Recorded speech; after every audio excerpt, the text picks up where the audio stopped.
Senatrice, ci racconti com'è andata? È stato un po' come il primo giorno di università, mi sono sentita, se devo dire la verità, molto matricola, quindi con un sacco di cose da imparare, un sacco di cose da fare, un sacco di adempimenti e quindi tutto nuovo e tutto molto più grande come dimensioni rispetto a quello a cui sono abituata. Cosa l'ha colpita di più della sua prima esperienza romana? Il numero di commessi, se devo essere sincera, è stata la cosa che mi ha impressionato di più, perché sono davvero tanti e questo mi ha fatto anche così sorgere un punto di domanda.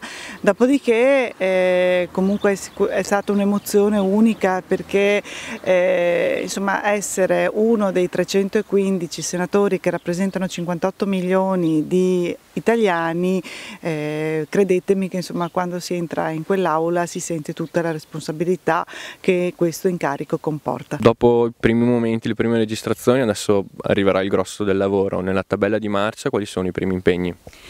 Ma intanto, finché il governo non viene costituito, non ci saranno le nomine nelle commissioni, quindi si deve aspettare necessariamente la costituzione del governo per poter essere nominati in commissione e poi per procedere e dare il via ai lavori, a tutti i lavori, insomma.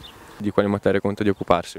Allora, noi hanno chiesto 3 indicazioni, 3 preferenze. Io ho indicato la Commissione Ambiente e Territorio come prima e spero di essere esaudita, Igiene e Sanità la seconda e poi come terzo ho indicato Istruzione, Cultura, Sport e Ricerca.